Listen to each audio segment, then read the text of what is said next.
You have reached the Geek Elite. Good luck. Man, that movie was excellent. It really was. Totally blew my expectations away. I know, right? Now I really want to tell everyone about it. But I'm not sure how. Yeah. If only there was a podcast dedicated to reviewing films and discussing the latest news and trailers on upcoming films. That would be nice. Yes, for sure. And we can call it the Cineguy Show. What? No. It will be called Real Movie Critic Unleashed. No. How about Cineguy featuring Real Movie Critic? How about the Real Movie Critic and his sidekick, the Cineguy? CG and RMC. RMC and CG! The Real Movie Critic versus the Cineguy. Only at CertainPOV.com or wherever you get your podcasts. You're going down, critic. Bring it on, guy.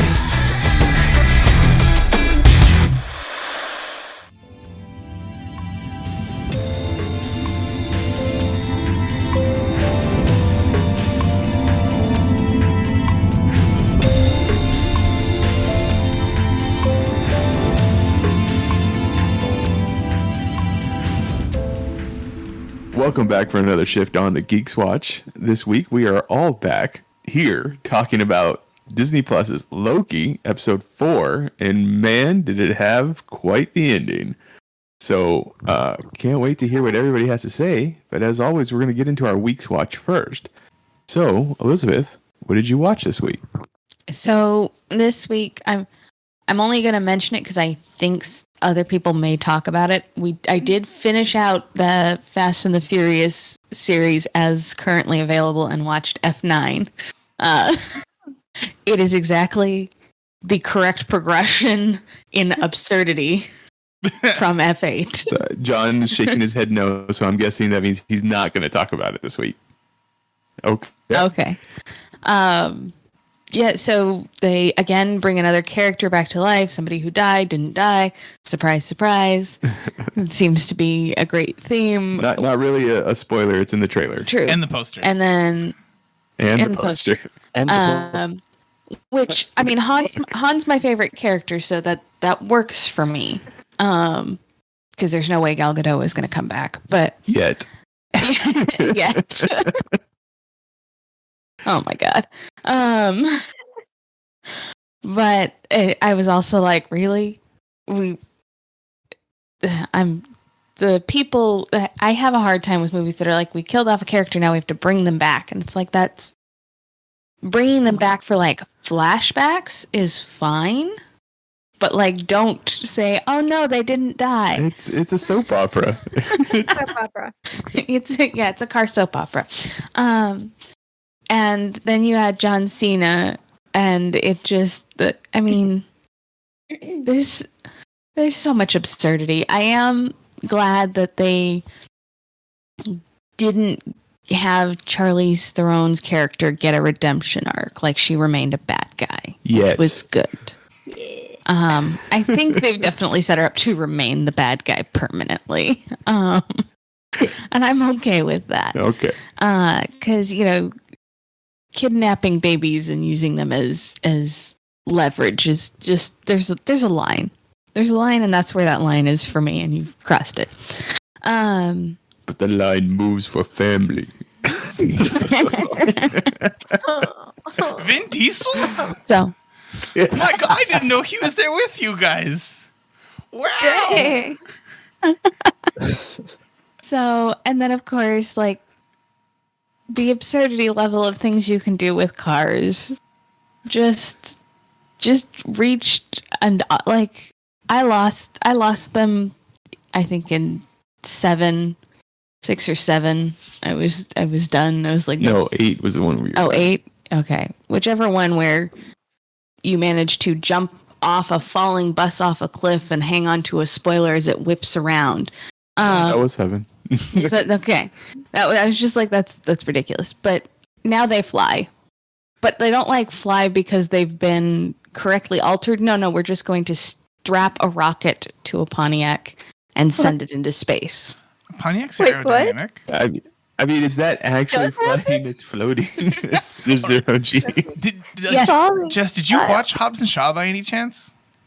I did. Yes. Yeah, in that one, they daisy chain cars to a helicopter, if I remember correctly. Way Was it a down. helicopter? Yep. Yeah, it's way down the helicopter. Helicopters fall on their own. This Yeah. is true. Yeah, This that would is not. true. A helicopter would not be able to handle like one car, maybe two chained to it. Just, Yep. It would lose its balance. It's tilt. And then of course, they managed to catch, a rope from a destroyed rope bridge and swing a car across Tarzan style. Tarzan Yeah. style. Swing it across a large cavern ravine and swing it around Tarzan style and land, and the car's still operable. No, it was destroyed.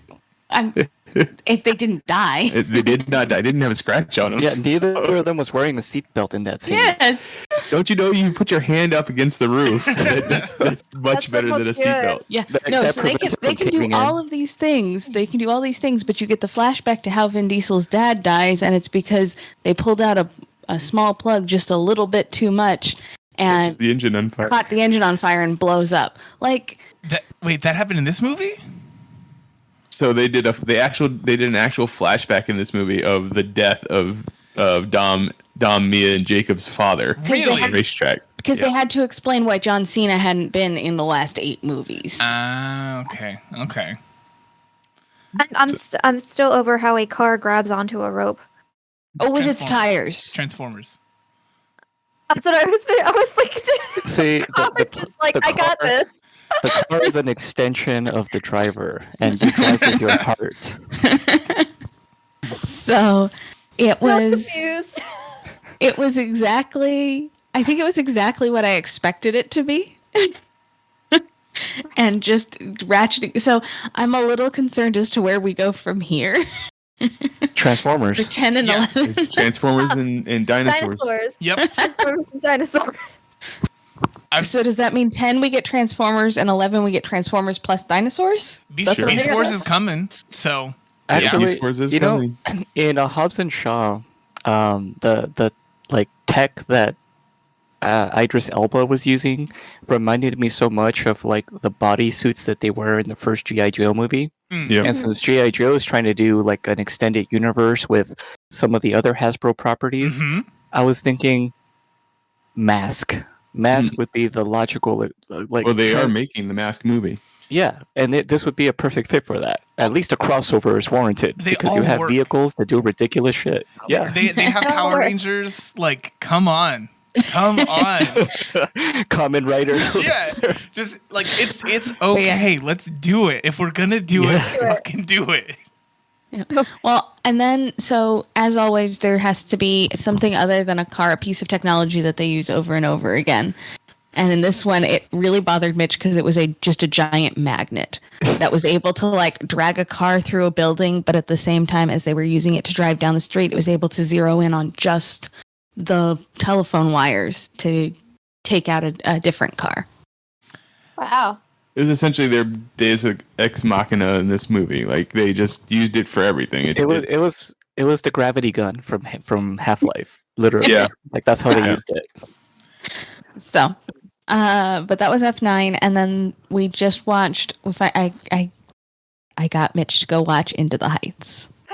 Interesting. Ooh. Before Hamilton. Yes, I will watch everything before Hamilton. So Why?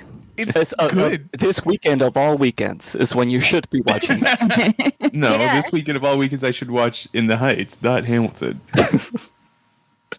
That's okay. I got him to watch Into the Heights, so we went to go see Into the Heights. It was excellent. It was exactly what I hoped it would be. Made me. There's no Not shit. into. Yeah, It's okay.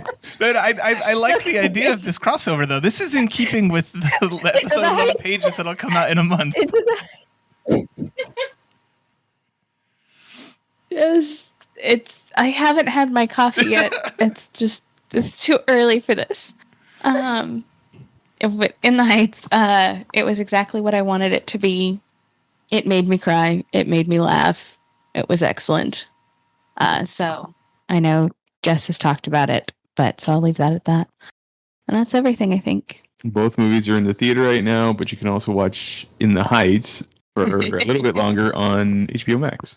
Mm-hmm. All right, Steven, what did you watch this week? So this week, I kind of got to watch a lot of things, but I think the thing that I'm going to talk about, because no one is talking about it on the internet, is the Netflix anime series Godzilla Singular Point. Oh. It's really good. It's animated mostly 2D, which is also a massive departure for all of the Netflix anime series. They were working with that one series that did Knights of Sidonia, Blame, and stuff like that. And they did so much CG, which works for someone, but that someone ain't me. So this one, I was really happy to see that they were doing something with this. The last Godzilla series that they had done was this weird future one, and it was also CG. This one's really good in actual plot, plus looks better. There's a lot to like here. It feels like an actual Godzilla movie stretched out to a whole series. Like you get your weird explanation of Godzilla's origin in this new universe, which you expect for something like this. It features updated kind of stuff for some of the creatures and characters, because obviously things grow and change as we get new adaptations of stuff. But it's really good. If there's anyone who's a fan of Godzilla out there or just likes anime, this is probably going to work for you. So then where does this rate in the progression of Godzilla versus Kong up to Shin Godzilla? I mean, it leans more towards the idea of Shin Godzilla, but then also has some elements that are a lot slower. But I guess Shin Godzilla is also slow at times too. If you like Shin Godzilla, you're going to like this one. Because it's not like insane action heavy the whole time or anything. There's plenty of parts where it's just a conversation between two characters over a digital platform, like a chat kind of thing, where they're just giving you a bunch of exposition. I assume it doesn't fall into any particular Godzilla franchise that's already been going or anything like that. It's its own story. Mm-hmm. It's very much its own story, and it's really different in a lot of ways too. It's definitely doing some of the things that Shin Godzilla did. It's got the metamorphosis kind of angle that Shin Godzilla had so heavily. I don't know. I enjoy it. If you're a person who doesn't like Godzilla, also, this is a pretty good entry point. It also has Jet Jaguar featured heavily, right. So that's cool. Sounds good. You said that was on Netflix? Yep. All right. Jessica, what did you watch this week? Well, Steven just reminded me that I watched an anime on Netflix a couple weeks ago because I felt like watching a fantasy anime, and it was DOTA Dragon's Blood. I think it's Dota for the game. Yeah, Dota. Mm-hmm. Yeah, okay. I wasn't for sure if it's Dota or DOTA because I'd never heard of the game before. Yeah. But yeah, it's based off of, I guess, a fantasy series game, and it's about a dragon killer that ends up through almost a dragon heart kind of sort of situation, having to transform into a dragon. And yeah, that's basically it. And then there's some really cool female elf characters that I really like. It's nothing too complicated, but the animation was really pretty. The politics of it was kind of sort of interesting too. And yeah, I recommend it. I watched it in like a day, so it's all kind of a blur in my head. So but I really liked it. That's on Netflix. I also finally caught up on My Hero Academia, which is always just a solid, great action anime to watch, and it's fun, and the characters are cute, and you occasionally cry a bit, but Every time You Say Run comes on in the show, like you just hear the drum track start, like tack, tack, tack, tack, tack, and you're just like, okay, I'm gonna cry now. Like, all right, I guess I'm gonna cry. That's great. Or Deku. But yeah, it's, My Hero Academia is popular for a reason. I usually don't like popular animes, or I guess it's not shoujo. I guess it is a shoujo, isn't it? Shonen, yeah. Very much. Or shonen. Thank you, shonen. Yeah, I don't usually like shonen, but that's a shonen I actually quite enjoy and watch. And I started watching Bo Burnham's Inside Special on Netflix, and I could not handle watching it. Why? What was it? So there's two minds of this on the internet. It sounds like you fall into a different camp than me on this one. I'm curious about what it was that drove you away.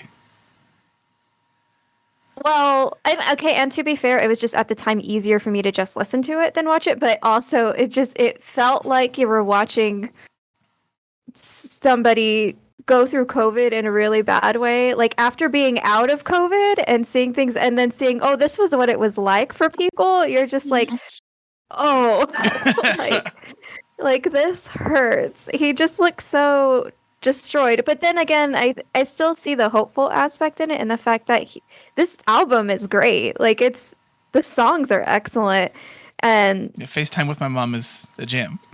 Like a FaceTime with my mom. Oh my gosh, that was just great. And the main reason why I ended up watching it is because people were talking about it on TikTok and using the sounds from it all over TikTok. And I was like, this is hilarious. What is this from? And it's from Bo Burnham. So yeah, I started it on Netflix and then I went to Spotify to listen to the album because I couldn't watch him deteriorate in front of my eyes. Like I couldn't. And I think I watched Bo Burnham's like first big special. Was it Words? I don't think I'd watched anything. I don't know. I just remember him being on a stage with a piano, like a keyboard, and he was like a young kid, it seemed like, but like a teenager singing about things he shouldn't sing about. But I think it was the one that had the song where he talks about being gay or coming out or something. I can't remember, or it's something along the lines of that. I cannot remember, but I really liked the songs of it. I liked what they were about. I kind of the dark humor of it. I'm torn between liking the internet song the most or the one like I feel like shit song the most. The one that I think needs the visual component is the White Woman's Instagram song. Because if you get the visual for that one, it just makes it so much better. I figured I needed to. I was listening to that one and I was like, okay, thank God I'm not a basic white girl on Instagram because I was like, I don't do half of these things. But yeah, that one was a good song, but I still think Wake Up in the Morning Feeling Like a Bag of Shit was like probably my favorite song. But no, it was really good. I am gonna when I have time, I might try to actually watch it again, but yeah, it's on Netflix and then I listened on Spotify, but I'm sure you can find it on other music apps. I think that's it. Okay. Bo Burnham and My Hero Academia. And Dota. Yep. And Dota. John, what did you watch this week? All right, so I'm going to take it back an extra week because we didn't talk about this for some reason when it first happened. I watched A Quiet Place Part 2. No. And I actually hadn't seen the first one until the night before. So this was like a little double feature for me. It was one of those that I missed for some reason the first time around it came out in theaters. I got the invitation to go back to the movies for the first time since Onward. So I was like, hell yeah, I'm going. But I haven't seen the first one yet. So let me get caught up.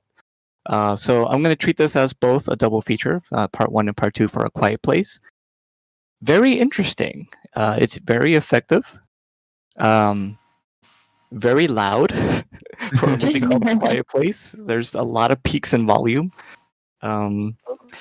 But there was something about it. If it wasn't for the fact that John Krasinski was involved, and I like Emily Blunt quite a bit, this would feel like just another Blumhouse movie. The creature effects, the creature itself, which is, we find out for sure now it's an alien, spoiler, that was only hinted at kind of in the first one.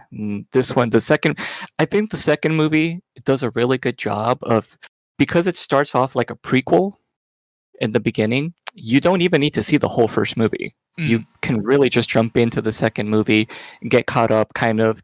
There'll be some parts that you're like, wait, but what happened to this person? Oh, well, I guess given the situation, that must have been what happened. There were some interesting continuity errors, though, because you can clearly see in the sequel at the beginning that shit hits the fan like immediately. But in the first part, you still see that newspapers had been delivered with information about the alien attack, like, oh, it's the sound, and things like that. You can see and all these different newspapers in the main character's home, where they were clearly.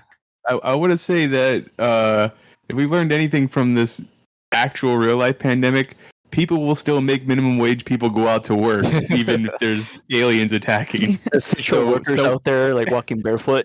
Exactly. Having to deliver newspapers while aliens are attacking is not too surprising anymore. That's Death Stranding. I played that.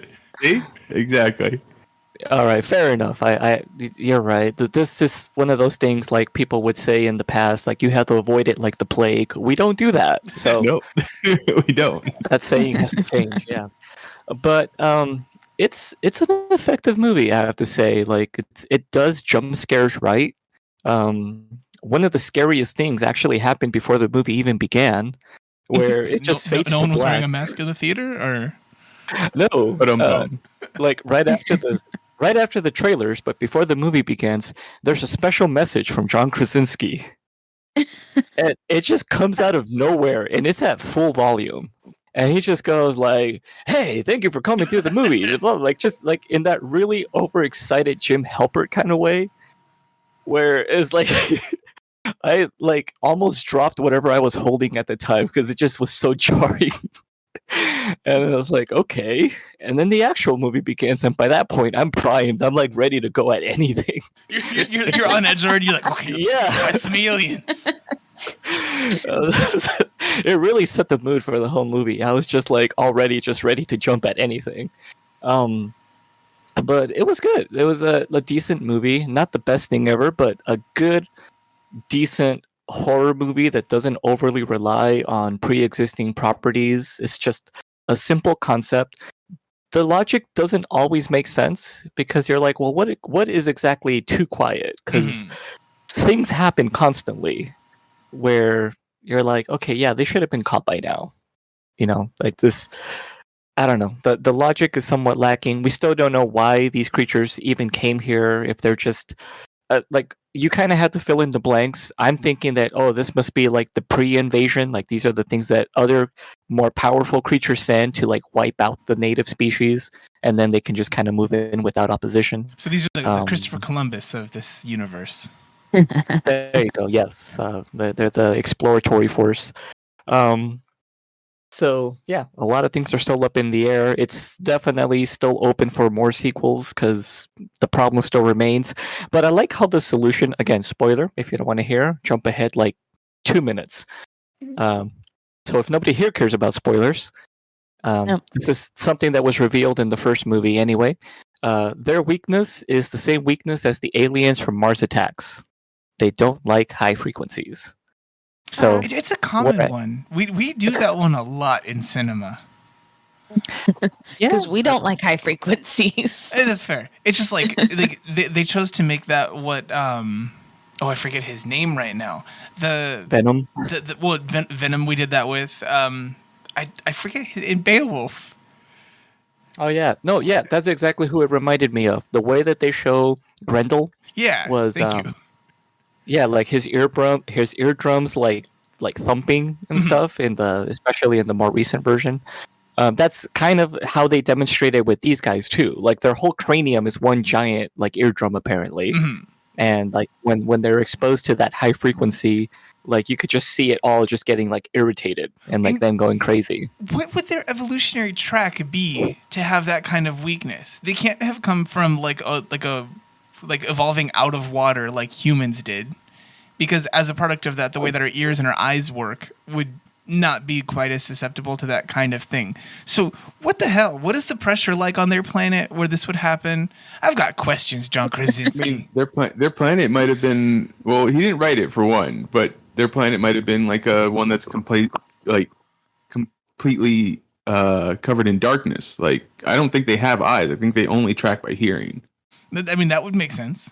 Yeah. Like with that, what's the situation where their ears are that like I said, like that's susceptible to this kind of attack where they would burst at this kind of thing?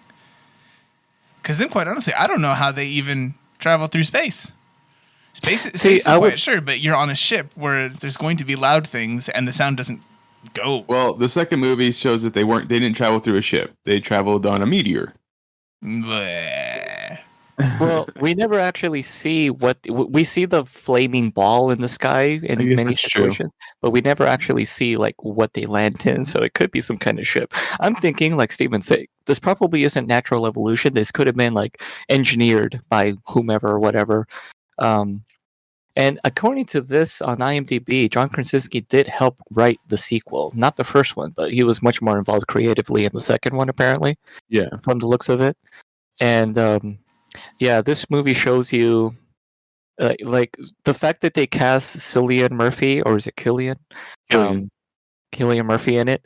I got huge 28 Days Later vibes, and there were some things straight out of, like, that movie in this one as well. Now you're making me interested. I love 28 Days Later. That's actually the origin of my online screen name. That's right. Oh, that's right, yeah. So that was my...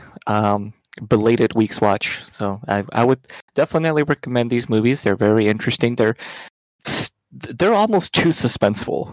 Like you throw in a baby in there and all of the problems that can come with, and it's just like, my gosh, I can't take this. It's my poor heart. But I will also say the sequel is also very derivative because there's a lot of things that happen in the sequel that are essentially like updated scenes from the first movie. In many ways, it's kind of like Evil Dead and Evil Dead 2. Yeah. Where like one of the climax scenes in the first movie is the basement is flooding.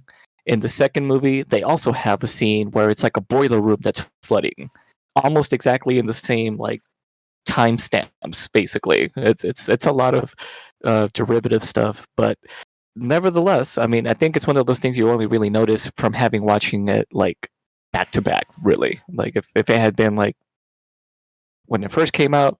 Hadn't touched it since, and then this one again, it would probably felt fresh still. All right. That's A Quiet Place 2, which is in theaters right now, and shortly will be available on Paramount Plus. For free or to pay for?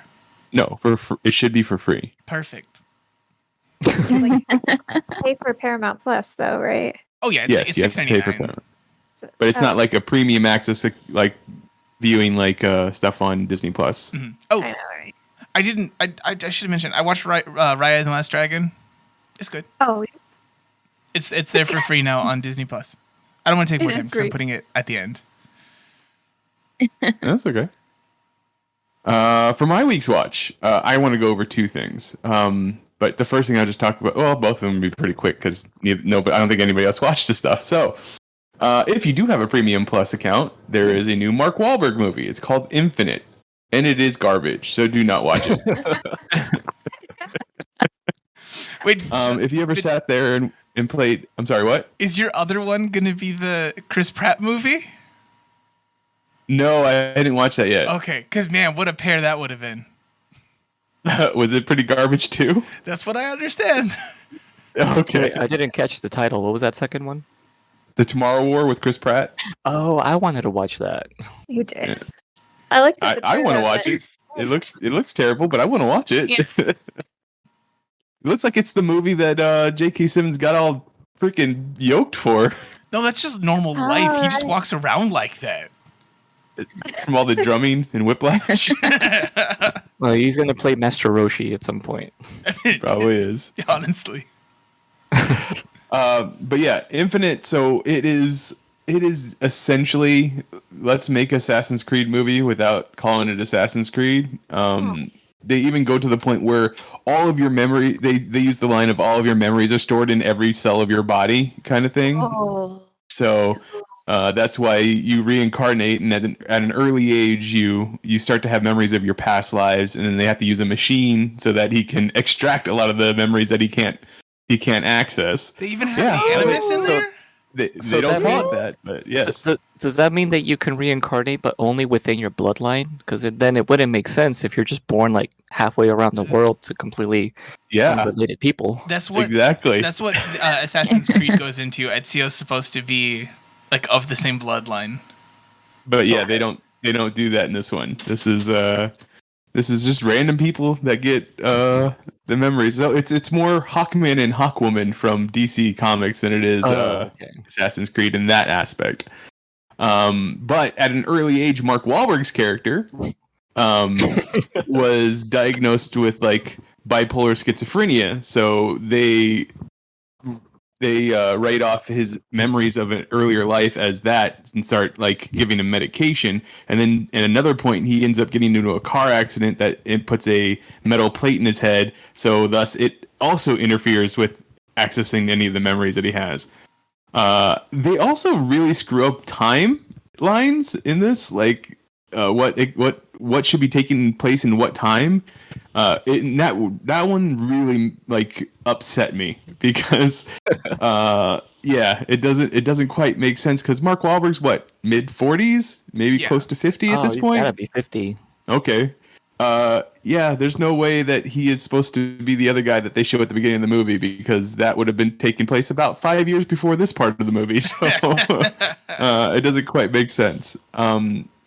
I could say the best part of the movie for me was Jason Mantzoukas. His character comes in the movie and is like complete chaos. So he's a lot of fun. But I was listening to How Did This Get Made, where he's talking about it. And he doesn't even have a name in the movie for as big a part that he has. He's just called the Artisan, which takes us back to last week when we were talking about Tenet. Yeah, the protagonist. Mitch, does this sounds exactly like it fits in the cinematic universe of what can only be described as like, I don't know, ham-fisted writing B sci-fi movies. It feels like it fits right there alongside Push, Jumper, like all of those. Wanted. You're not wrong. This is definitely fits in there. I liked Push and Jumper though. I would put this one closer to R.I.P.D. I don't know if you watched that one. Ooh. Yeah, Mitch, you're like, if you don't have anything nice to say, you're not supposed to say anything. and you know what? I bet you, had this been released in theaters, like I'm sure they intended it to do, it would have done a decent amount. It wouldn't have done Marvel money, and it wouldn't have done Fast and the Furious money, but it definitely would have. It would have won its weekend, and because it's a big popcorn blockbuster movie. But I guess just watching it by myself in the living room, it wasn't enough to keep me not distracted. Like I could easily go to my phone and not care. There's just like so much about the movie. I don't know if it just doesn't make sense or if it just falls flat for me. So I would say it was not a good movie. Now, Mitch, just because I couldn't let it go, I had to look it up. Mark Wahlberg is indeed exactly 50 years old. Not only that, we actually have quite a few celebrities like Denise Richards, Jeremy Renner, and Regina King, who are 50 in 2021. Oh, look at that. I would have suspected that Jeremy Renner was older than 50. I like Jeremy Renner, don't get me wrong. I'm just saying. You want to be on that Jeremy Renner app thing that he had going for a while there? Nope. Especially since he forgot to make it so that pedophiles could get access to children on it. Like, yeah, that's bad. That was a whole subplot on Silicon Valley, too. That's true. It was. My other week's watch, and like I said, this is probably go much quicker because I'm sure nobody else watched it. The final season of Shameless was on Showtime. It finally finished up. Season 11. Torture. For someone who hadn't watched any of them, she watched a couple episodes while I was watching it, and yes, it was torture. It is the epitome of just awkward situations and people trying to get by, but doing it in the worst ways. other than killing. Like they steal, but they don't hurt anybody. So that's the only redeeming part of that show. Is it like Serious Sunny in Philly? That's what it sounds like from what you're saying. I guess that's a good way of putting it because it's not nearly as comedic as Always Sunny, but there is definitely a lot of comedy in the show. Yeah, it's. I mean, I liked this last season, but it shows that they were just like, okay, we're done, we're finishing up. However, they still leave a lot of loose ends on the last episode. So I was like, were they not sure if they were getting canceled because they knew that it was their last season going in? So I don't know if they thought maybe they're going to get someone's going to get a spin-off or what. They're anticipating the reboot in 20 years. Yep. 20 years. I was Try thinking 4 movie. years. I was thinking movie. There definitely could be a movie. I could see that happening. But I mean, look at Dexter. Dexter's getting its revival series coming up here from Showtime, and it's been. And John Lithgow's coming back as the Trinity Killer. Yeah, but Nobody else. So many people were just him. Well, so many people were making a big deal about him coming back after he died in the series, but I'm like, so did Dexter's dad, and he saw him all the time. Like, that's the whole point of Dexter. He hallucinates the people that he thinks are people that are influential in his life, and the Trinity Killer was a huge influence in his life. Like, he thought that was going to be a person that he could look up to. So, there's that. It was unfortunate that they didn't get Emma. I can't remember the actress's name. The one that played Fiona. No, not Emma Caulfield. Rossum. Emma Rossum. Or Emmy Rossum. The one that played the one lady in the Dragon Ball Evolution movie. Bulma? Yeah, Bulma. So they couldn't get her to come back as Fiona for the last season, but they did have her in flashback, so that was nice. Yeah, last season is on Showtime. And Infinite, is on Paramount Plus, and that is my week's watch. Okay, let's get into Loki. Calling it now, Mitch. Sorry, continue. Episode 4. I don't even remember the title of the episode now. The Nexus Event. The Nexus Event. What are you calling right now, John? Loki, Sylvie will be the next couples cosplay for the next convention circuit. I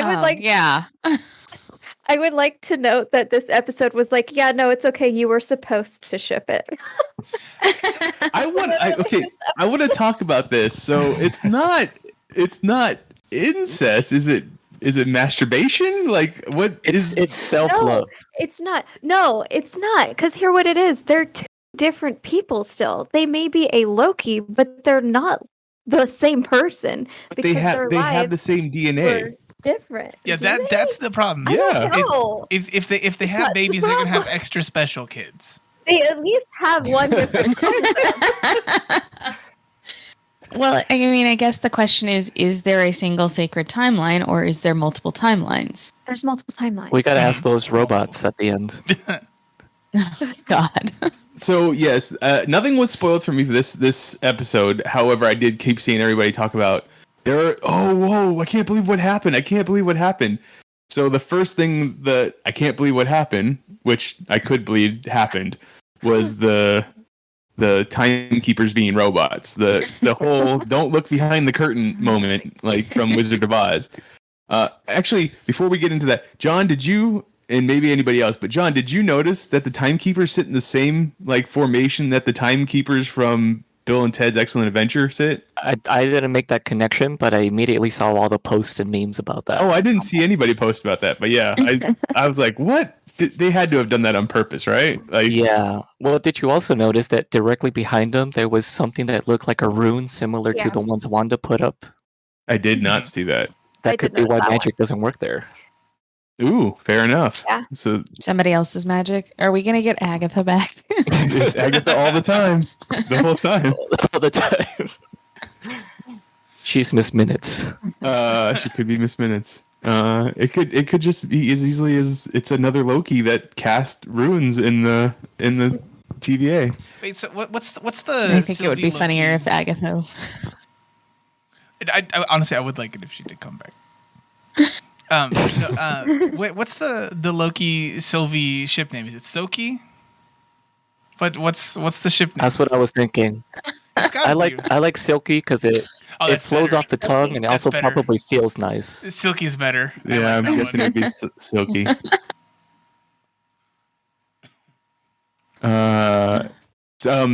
But yeah, so the timekeepers are robots, so they are being controlled by somebody else. Obviously, there is the real boss is on another level, kind of thing. The princess is in another castle.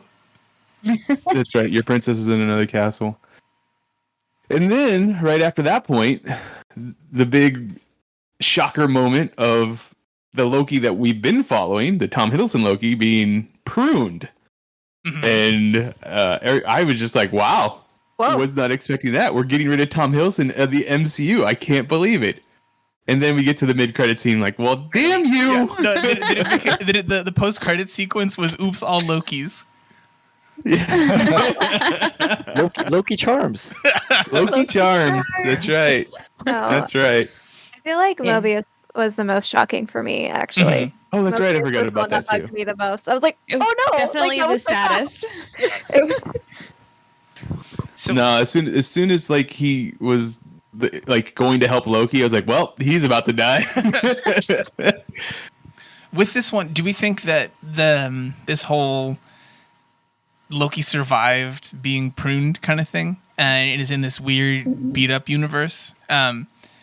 Do we think that's where everyone goes when they're pruned, or is this just the Loki pruniverse? You know, like and The second one. yeah, right. It's got to be like because it's exclusively Loki's over there. It's not like Yeah. every time someone gets pruned, they just get greeted by all these Lokis. Yeah. I think it's like what Sylvie says. It's the universe trying to fix itself. It's not going to let the TVA prune people. The universe is going to move. Because if you go, to me it reminds me of the thing that Thanos did, the snap. Those people weren't actually gone. They just moved elsewhere, probably the quantum realm into the universe. I think the universe moved them elsewhere, like shoving them back into a random file on your hard drive. Just sit there for a minute. So I made this place for you. You're not going to remember it, but I made this place for you. When you're ready to be re-uploaded, you're there where you were, kind of thing. Like it put pause. I don't know if there's some tech term. no, It was like there are Right. several possibilities for that kind of idea. So there's like Yeah. a little partition for the memory there. Yeah, it's like a render Yeah, that's what file. I'm thinking. No, there is a YouTube video that compiles all of the different moments that we've seen so far having to do with the snap from all the different media in the Marvel universe. And yeah, as soon as people start disappearing, that's the part in Ant-Man where like all these little orbs start to like fill up the space, and he's like, "Whoa, what's happening?" In the quantum realm. Yeah. Yeah. Remember that. But I think this is a lot like that. Like, just like Thanos couldn't actually get rid of half of every creature in the universe, the TVA can't actually get rid of these variants. Not fully. Like, it's lost, but it's still there until the universe. Well, I think it also goes with that theory that we, like, are on atomic level, we don't ever actually die. I don't know if any of you actually Well, heard like, that theory. our- We just go somewhere else atomically. We're not the same thing, but atomically we go somewhere else. Maybe. I don't know. I'm trying to Well, think of what Dr. that theory Manhattan is, but has a good explanation for that. I don't remember. Something about at the atomic level, nothing is different between a living and a dead person. It's like Yeah. the same atoms exist or something like that. Yeah, it's something along the lines of that. We're all Basically. stardust Like, you and all don't that. ever actually disappear. Yeah, it's that. And I think this is what it's making me think of, like universal theory, I guess, and multidimensional theory and all that. So yeah. So I Okay. think he just hopped into one of those variants that they couldn't shut down off of the main timeline. Or I do think they protect the main timeline, but there are other timelines as well that they haven't been able to get rid of. Mm. I feel like maybe there's something in this one sacred timeline thing that they're trying to do, because how do you choose one? Maybe that's the thing that leads to the existence of whatever being or set of beings are the timekeepers, quote unquote. So they're trying to just maintain that one. The rest of stuff, that's going to happen, but they just want to ensure their own existence. Also, I heard the best name. I've hated the idea of it being called just the Snap for Thanos. Any of the names that have been put out there for the longest time, I've hated. There was one that I heard that I really like. It's just called the Snapture. Okay. Like the Rapture. The what? The what? The Snapture. The like Snapture? the Rapture. Snapshot. And I think that's good. I don't know. Oh, see, I prefer the snapping. I'm okay with this one Snapping. too. As long as it's a pun. That's what I need. Okay. See, I don't know, Mitch, was there anything else that, like, in particular with the episode that you needed to talk about? Because I think there's definitely a lot of specific parts of the episode that were interesting for long-standing implications for the MCU, or at least for this series. But Mitch, were there any particular ones that you wanted to talk about? Any happenings in the episode?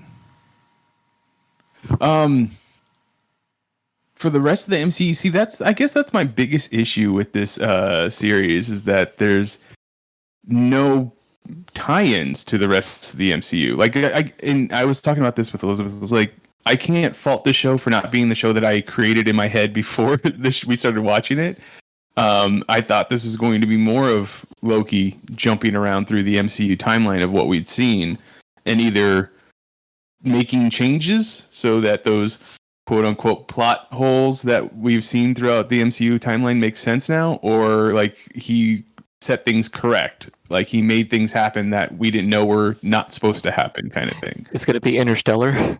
It was going to be Interstellar. It was going to be Quantum Leap. It was going to be a whole bunch of other things. But I mean, it's not what this is a show about Loki. It's literally just about him and having to work through his stuff. It's a show about that, certainly, but also the thing to ease anyone else who wouldn't be along for the ride into the idea of a multiverse. Fair, yes, because that's the thing that it's going to work towards for the rest of the MCU, because that is what we are working for phase 4, 5, and 6. More than likely, it's multiverse and timelines, and I think the biggest and the Young Avengers. We just got another piece. Well, yeah, we just got another piece. Oh, in yeah. this. Did we? Who did we get? The young Loki. Oh, Is young Loki a young Avenger? No, Yeah. he's not a young Avenger, but it's a whole nother person in this youthful universe. I got you. I mean, but that could also just be a young version of, like, just like how the little girl Loki, Sylvie, young Sylvie was pulled when she was a child. So I get what you're saying. I want that alligator Loki to have his own Yeah, spin-off. dude, he's good. Honestly, I was also really, really excited. This whole episode, I was pretty like, I don't know. Like I liked what was happening and stuff, but I've never felt like a big pop of interest for the whole series. But the end credits thing for this episode, I was like, I was like, when it happened, out of excitement. Hey, that was almost Pee-wee level laughing. Because, dude, that was nuts at the end. Like, seeing Great. this classic Loki in there, that's crazy. Which was played by Richard E. Grant. I don't know if anybody recognized. Yeah, That was he's such General a great- Pride. Yep. It's great actor right there. I had my exciting moment when Loki's memory trap was him cutting Sif's hair, because that's one of the myths that he does, is he chops off all of Sif's hair, and I was like, oh my god, he cut her.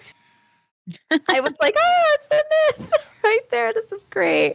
I mean, it didn't quite go like that, but still, it was great. It's a reference. It's a reference. See, I'm happy. I really loved the little introduction to this alternate Asgard where Sylvie was just a child playing with toys was really cool, and showing that she escaped from Ramona Renslayer when she was just like a stormtrooper, basically, whatever they call those people. It's interesting because it's almost like they let her get away. Like, she didn't do anything to try to stop her, and almost like that was part of the plan. Like, they needed her to do that. And then for someone that fucked up so royally, like right in front of a judge, to then be appointed to a judge herself, that's either like a massive case of failing upwards, or there's more to that story that we don't know about yet, which I think we're going to find out, because that's how the episode ends. But the part I wanted to focus on, just briefly, is what are we seeing, or what exactly is it saying when the two Lokis, well, Loki and Sylvie, basically touch hands and accept their fate in like the Toy Story 3 moment. And Rogue One too, also. and that combination of them like just caring for each other, falling in love with each other, sprouted a Nexus event that almost broke reality. Almost. Mobius explained My it. theory. I don't think it's that. I think that not a red herring. I don't know what it is. I don't think it's that they fell in love with each other. It's not. I think it's two Lokis that realized they didn't want to be alone. I think that's what it is. I think it's them facing their death, because when you're facing your death, you go through and you're like, man, it was stupid of me to think that way. I think it's that these two Lokis now don't want to be alone. They want to build friendships. They want to be better. I think this is actually both of them realizing I could be better. I do want to be better. I don't want to be alone. I don't want to betray anybody. And that's why Loki, when he gets back to the TVA, he's completely different with Mobius. Because he's But he changed. keeps lying. Yeah, at first he's like OG Loki, still saying stupid lies that are the most transparent thing possible. But then, But when he comes gets through. alone with Mobius, he's not. Oh no, he lies at first. He No, still does. he is like, up 3 until times. the point that until Mobius says, "Well, we've killed Sylvie." Okay, all right, fine. But I still think it's that he does it. I still think I think them falling in love with each other is a red herring. I don't think they actually fell in love with each other. I think it's more than that.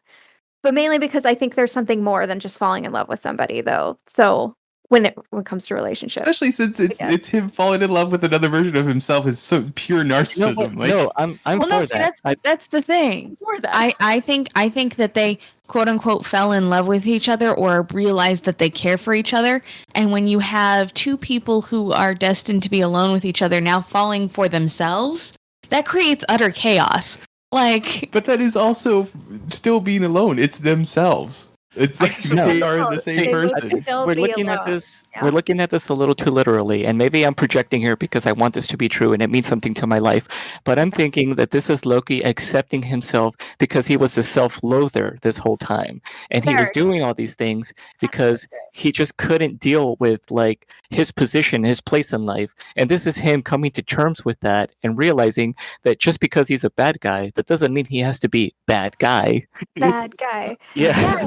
Yes, that's what I'm trying to say. And Thank that's you, what breaks the reality, because he's breaking the mold that he was like stereotyped to be in for existence. That's why you get that Nexus event that sprouts almost like vertically instead of the other ones, which are like these little like twisty curves. This is like, nope, that's not supposed to be like absolutely what happens. These are not supposed to have self-realizations. They're not Yes. supposed to. He's not supposed to grow as a person. He should be this petty little like mischievous like scamp Well, this whole time. I mean, I get that, but then why? How are they going to explain away the fact that there was no Nexus event when he stood up to Thanos and got killed Because that in was the supposed- movies? Because that was And plus, supposed to I still happen. But if think he the had whole the point is that he's not supposed to have self-realization, how is true self-sacrifice not self-realization and causing the same Nexus event? That's also I don't- self-sacrifice. His line ended there. There was no branch because there's no going forward from that for him. That could be the possible thing for that.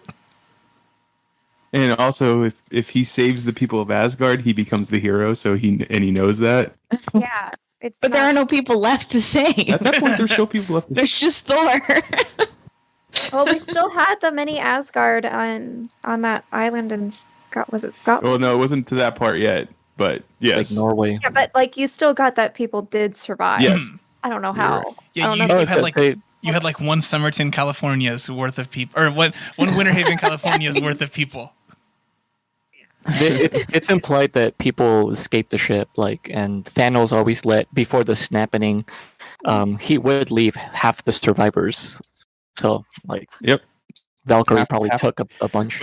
But did they kill half the survivors on the ship, and then after the snap, like half of those survivors also got snapped away? Yes. Like that sucks. Yeah. It's getting taxed I mean, after getting taxed. And I have a hard time with that assessment, John, since there was all that stuff about Gamora, half of Gamora's population being alive, but then in Guardians of the Galaxy it says she's the last of her No, kind. They've acknowledged that was a continuity error. So that's probably something that was written later that they didn't go back and check on. I want to be a person who works at Marvel and gets to pitch the idea that we are going to release entirely separate versions of these movies that have those things corrected, and in the background of like the first Avengers, you're going to see Smart Hulk walking around like looking around a building at past Dumb Hulk, like oh god, like I want to pitch selling these Blu-rays that have all of the new stuff put into it visually.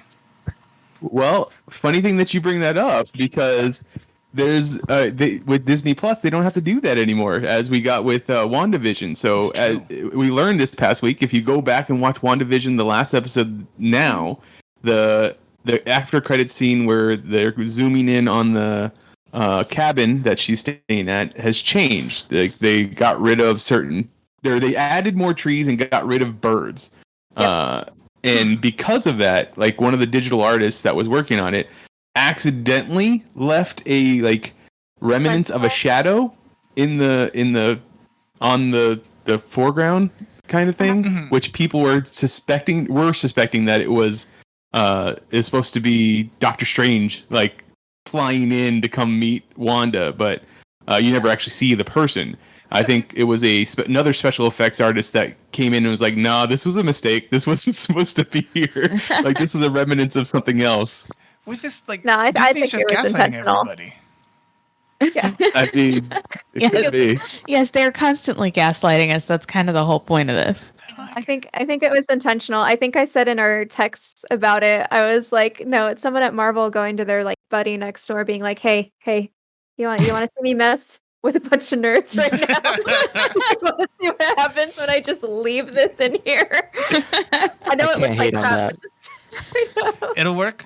Honestly, I just find it funny that someone was going around rewatching WandaVision, like just like I'm gonna go check this out again. I mean, to me, that is the ultimate in utilizing crowdsourcing for your next material. Is like if we just leave like slight vague things in here, what does the crowd want to see?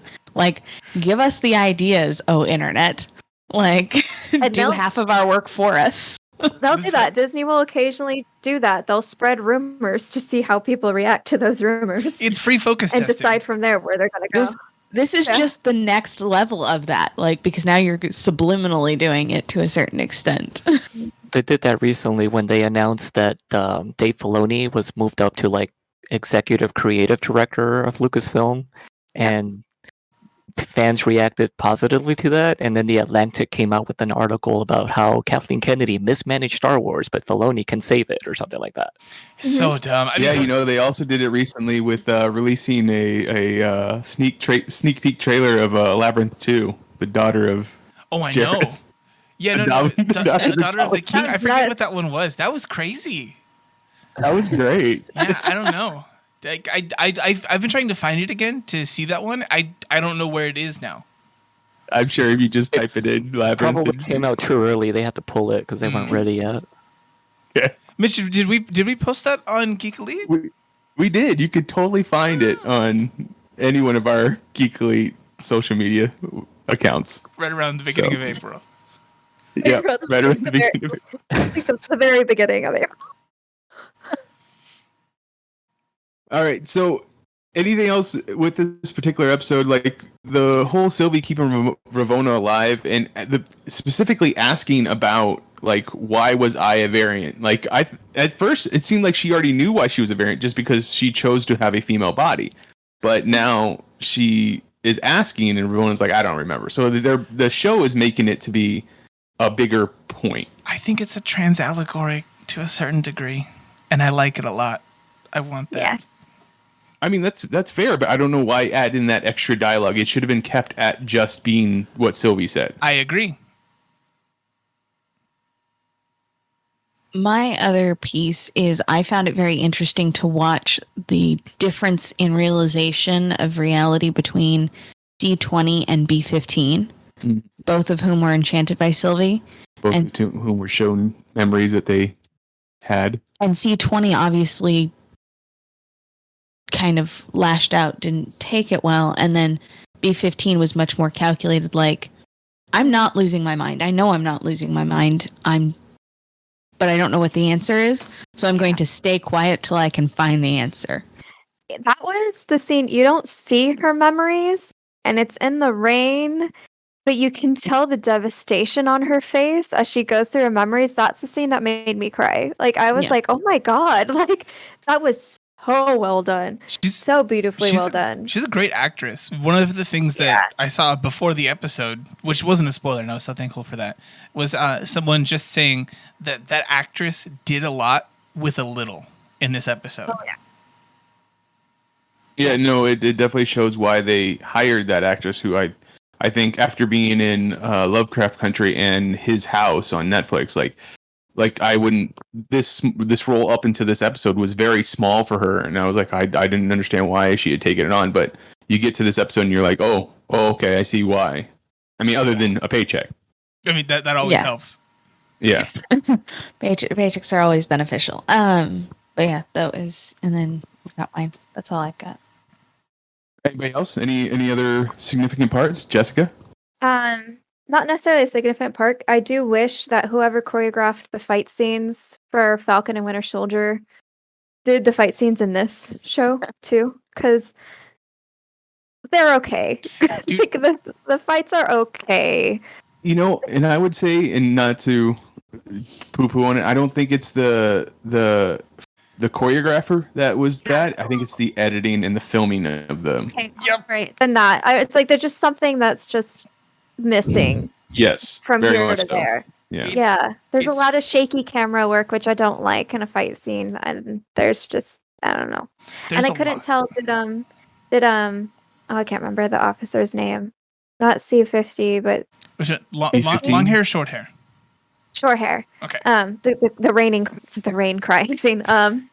Did she get zapped too? Whatever they call it. I don't remember. She wasn't. She had to. I don't Because she remember wasn't in the room seeing her. afterwards.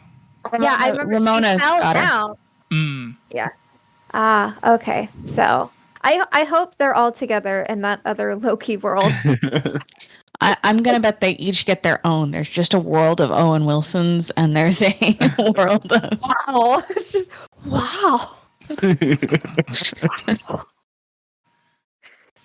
John, I do- anything else? Oh, sorry, Jessica. Sorry. I do like that Owen Wilson's Mobius did say, I probably owned a jet ski because I don't know if y'all actually listened to my little clip from last week when I couldn't be in the episode, but my theory was that Mobius did own a jet ski in the past, and that's why he wanted one so much. Yeah, absolutely. I feel like it covered. No, definitely. Also, Definitely. I'm shocked that they didn't bring up the reason that jet skis got accepted widely, like the thing that caused jet skis to be so cool, when they talked about jet skis. It's because of James Bond. It seems like it would have just fit right into that for him to mention that in the kind of dialogue that they had. But whatever. Well, Tomorrow Never Dies was in the 90s. There you go. It's true. It was? Oh, yeah, it was. That Yes. one was, yeah. I get it confused with another one. John, any last thoughts? I'd like to think that somewhere in our multiverse, there's a Lady John, and that makes me smile. The John, I'm sure it does. They have women's bathrooms in plenty of places. Lady John. Wow. Wait, John, I'm curious. I'd like to think she, Go ahead.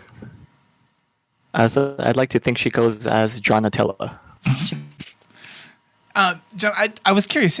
Were you watching the faces of the timekeepers really close to go with the theory that you had kind of like thrown your coin behind? I was, and I was very disappointed. But one of them did look like Wilford Brimley. The mustache.